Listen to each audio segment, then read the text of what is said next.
I'm Mo. It's Mo again. This recently acquired books I filmed a while ago, and since then I've kind of showed some of the books in other places, or I've acquired more books. So I wanted to break in before we really get started with some other recently acquired books and just smush these two videos together. So we'll see what it looks like. It might be a little crazy in the editing. I hope you enjoy some of these books that I've found recently at book sales and little free libraries and other places. We went to one of our all-time favorite bookstores, the Book Garden.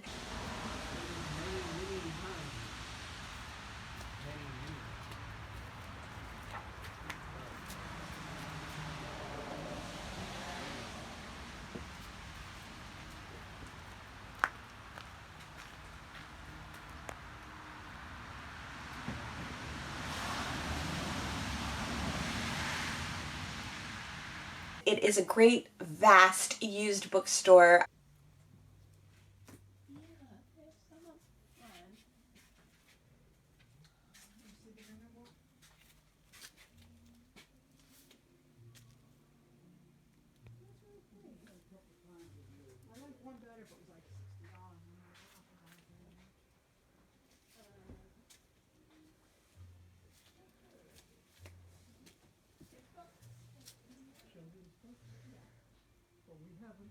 In the box. We have them here for $1. And we have the chapter books, you probably saw them. But if you go to aisle 6, you see all the children's books. I love this bookstore because they have everything you can think of, and they usually have a really good variety of backlist books of things that I'm looking for.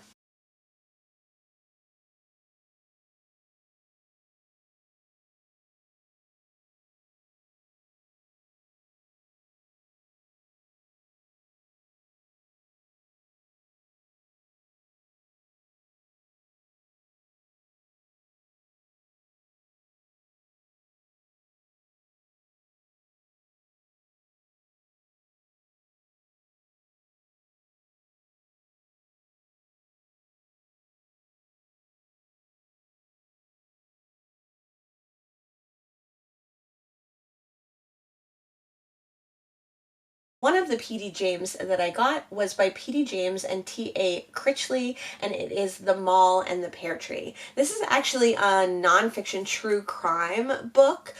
It's one of her few nonfiction books, and I've never read it and I've never seen it anywhere. So when I saw it, I had to grab it. I was really excited. Another P.D. James book that I got there was A Certain Justice. The P.D. James that I picked up at this bookstore definitely mean that I'm getting close to owning all the P.D. James books that I haven't read yet. This one is an Adam Dalgliesh novel. I definitely don't love this coverway. I'm sure there's a better one, but since I'm so close to acquiring all her books, I'd rather just grab them and read them as I go. Another in the P.D. James books is this collection of short stories, 6 Murderous Tales. It's called Sleep No More.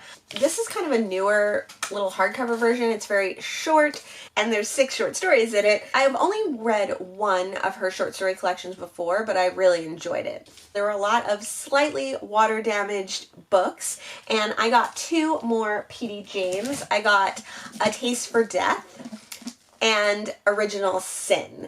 I'm not sure if these are standalones or if these are in the Adam Dalgliesh series, but I'll have to do a video showing all the cool P.D. James books I have, and also to remind myself how many books I have yet to read and how many I have yet to acquire. The last P.D. James that I've recently acquired is The Skull Beneath Her Skin. This is in her Cordelia Gray series. I've only read the first one, An Unsuitable Job for a Woman. That was the first P.D. James book I ever read, and it was many, many years ago. I think what I'd like to do is reread that one before I read any more in the series, and then maybe read those in order. Since I read the Adam Dalgliesh books out of order, I'm going to continue doing that, but the Cordelia Gray series only has a few books, and it makes sense to read them in order. This is another amazing cover. And it's a step back.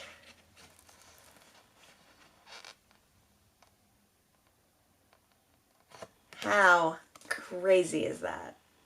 So good. At the used bookstore, I picked up Fairleigh Mowat's The Boat Who Wouldn't Float. This is a short memoir of his time learning to sail. I love Fairleigh Mowat's Never Cry Wolf, but I haven't read much of his other work, so I'm always excited to see any that I can pick up and read. I've only ever read The Murders of Molly Southbourne by Tade Thompson, but I was so impressed with that book and I enjoyed it so much. It might make it to my top 10 of the year. When I saw Rosewater at the V&A rummage sale, I picked it up. They always have a million great books and I was able to score quite a few this year. I also got There by Tommy Orange. This is, I believe, a Native American author or a Native Canadian author. I know there was kind of a buzz about this book not too long ago, but I honestly don't know what it's about. I wanted to get it partly because the cover is so cool. After reading Out of Africa earlier this year by Isak Dinesen or Karen Blixen, I have been really interested in picking up more of her work. This one is on modern marriage and other observations. I'm not sure if this is kind of an anthology of stories of hers or a collection of thoughts. In Out of Africa, she kind of had a section of it where it was just kind of a collection of short bursts of stories. So this might be similar to that. At a little free library, I picked up this book on Theravada Buddhism by Richard Combridge. I mean, it looks like a pretty dense text on the history of Buddhism and some of the philosophies. I like to pick up books like these. I've really enjoyed a lot of the books on Buddhism that I've read, so I think it's interesting to learn more about the culture, about the philosophy, about the religion, about the history, so I was pretty excited to see this one. At a little free library in Tinton Falls, right by Tinton Falls, I got Conan Doyle for the Defense. I actually had this one marked on my want to read list in Goodreads, but I had completely forgotten about it. I think the cover is really striking, and it's about how Conan Doyle kind of inserted himself into some cases. It's a nonfiction book, how he, as a detective writer and a fiction writer, helped solve a true murder mystery. At a little free library in Lambertville, New Jersey, I found Akweke Emeze's Pet. This is a middle grade, I believe, about a person who has a demon friend or a monster friend. This was all the buzz at the beginning of 2021 on BookTube, and Akweke Emeze is an author I'm very interested in reading. I hauled not too long ago Freshwater, which is one of their earlier novels, and they have a new book coming out that sounds super interesting, so I definitely wanted to get this one and give it a try. I'm not usually a middle grade reader. There's another middle grade in this video coming up, so I'm not sure when I'll get to these, but definitely worth having. In that same little free library, that's a good one. I'm definitely going to have to go back there and check when I get over to the Lambertville area. I got Hell of a Book. This was shortlisted for the National Book Prize, and it sounds kind of like a book within a book, and there just seems to be some interesting things going on in this one. I've never read any Jason Mott, but I definitely am intrigued by this one. At the V&A rummage sale, I got Islanders by Christopher Priest. I've only read one Christopher Priest novel, which was The Prestige. I love that movie. I've watched it a million times, and when I found out it was a book, I had to get it. I've read The Prestige 2 or 3 times, and it does some really interesting things. It's written almost as journal entries in parts. Marty's sticking his hand under the door. And it makes some interesting narrative choices. I honestly have no idea what The Islanders is about, but I think I'd read anything by Christopher Priest at this point. I got this really cool version of 20,000 Leagues Under the Sea. It's this really short pocket classics graphic novel of 20,000 Leagues Under the Sea. Very, very neat, and it has a great cover. At the used bookstore, I picked up Go Tell It on the Mountain by James Baldwin. I'm acquiring quite a few James Baldwin classics, but I haven't read any yet. I think this one is kind of a tough read, so I might start with some of the other ones that I have. And it has red sprayed edges, and what a great find. Prices at that used bookstore are amazing. At a little free library, I picked up Death in a White Tie by Nagayo Marsh. Now, I've never read any of her work, but she's supposedly right up there with Christie and P.D. James and Sayers. So I was super excited to find this one, especially for free. And I think it's a pretty awesome cover. It's like collaged, and then there's like a cigarette case. There's some foiling and some blood. So I'm excited to try this one out. Another mystery author that I've really been enjoying lately is Gregory Mcdonald. I've been working my way through the Fletch books, and I have quite a few Fletch books on my mystery shelf, but I don't have any Flynn books. The second Fletch novel introduces the character of Flynn, and he is an Irish secret agent working in America. When Fletch meets him, he's working as a policeman, I believe in New York, but I don't know if that's really what he is or what his books are about. So I'm super excited to read more in this series. I picked up The Buck Passes Flynn. I don't know where in the Flynn series this is. The second Fletch book was kind of a backdoor series starter, and I don't know where this book falls in the series, but there are way less Flynn books than there are Fletch books. At a book sale recently, my husband picked up a copy of The Exorcist by William Peter Blatty. I don't know really much about this book. I've seen the movie a long time ago. I hear the book is really good and really creepy. I don't know when I'll get to this book, but it's definitely a very cool cover, and I'm excited to have it in our collection. At that same book sale, we picked up quite a few books, and one of them was this short story collection by Pete Seeger. It's called Pete Seeger's Storytelling Book, and I think he had a co-author in this. Yeah, Paul Dubois Jacobs was his co-author. It seems like this has a lot of short stories, mainly made-up ones or riffs on folk tales, but it might have some stories from his life too. Again, I'm not sure when I would ever read any Geoffrey Chaucer, but this copy of the Canterbury Tales caught my eye. It's written in modern prose English, and I just really liked the very simple cover and the blue spine. The most modern book that we picked up at that book sale was How to Be an Anti-Racist by Ibram X. Kendi. I've heard really good things about this book. I don't read a lot of race theory books, and I don't read enough call to action books.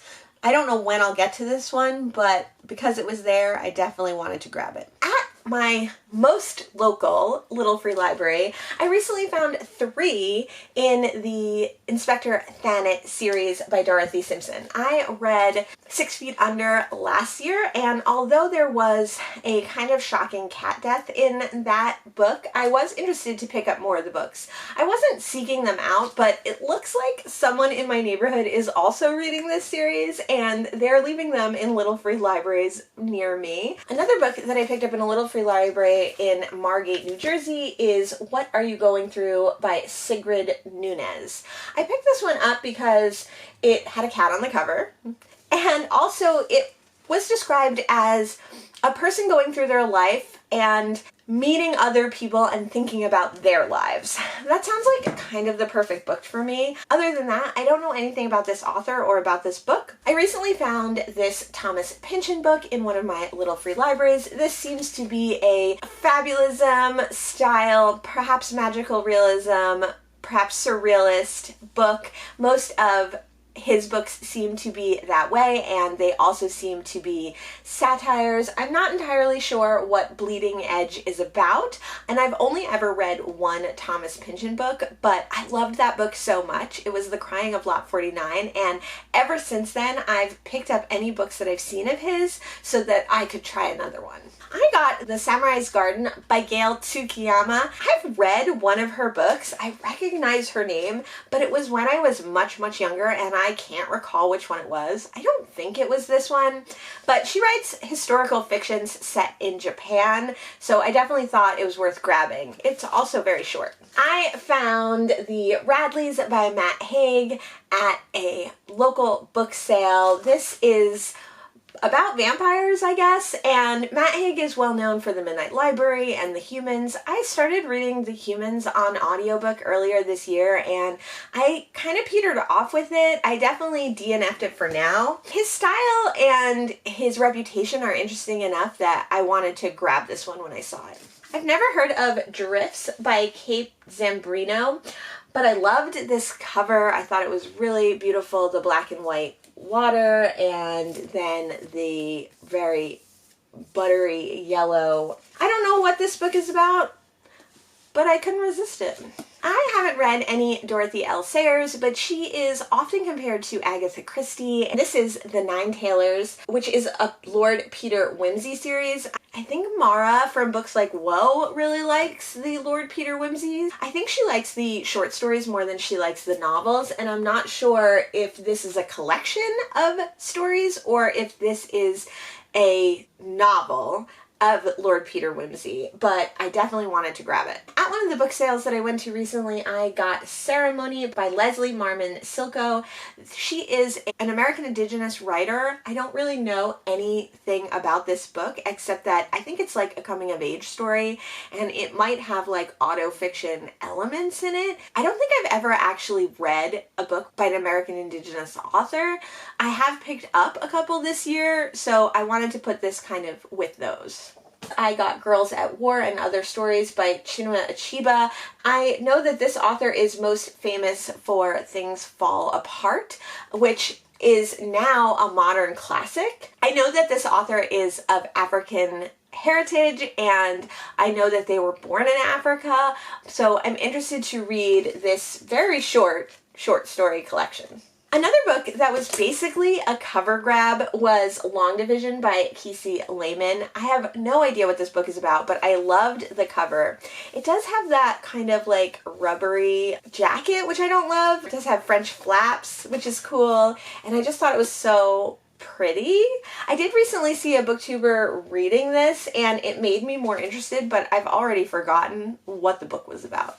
A book that I picked up, even though it's a middle grade and I don't read much middle grade, is A Study in Charlotte. This is like a Sherlock Holmes companion series, and I think it's about a young Holmes and a young Watson who are maybe the daughters of the original men. My mom gave me this book of Teachings of the Buddha. I recently showed another book of Teachings of the Buddha that had like Japanese on one side and English on the other. This one is more of maybe like a Barnes & Noble version, and it just has small kind of vignettes of the teachings, which I thought could be a cool way to read this historical and religious text. Lastly in this haul is Alice Walker's The Third Life of Grange Copeland. I've never actually read any Alice Walker, but of course she is a modern classic writer, best known for her book The Color Purple. The Color Purple is like intense apparently, and I've never seen the movie and I've never read the book, but I don't know if it's necessarily a good place for me to start. So I thought I would grab this book and see how I got on with it instead. And hopefully I will not be acquiring more books too soon, and hopefully I will be reading lots of books and getting through these books instead. But let me know if you've read any of the books that I've mentioned here, and let me know what your best or most exciting recently acquired book is and where you got it from. And I'll see you in the next one. Thanks so much. Bye.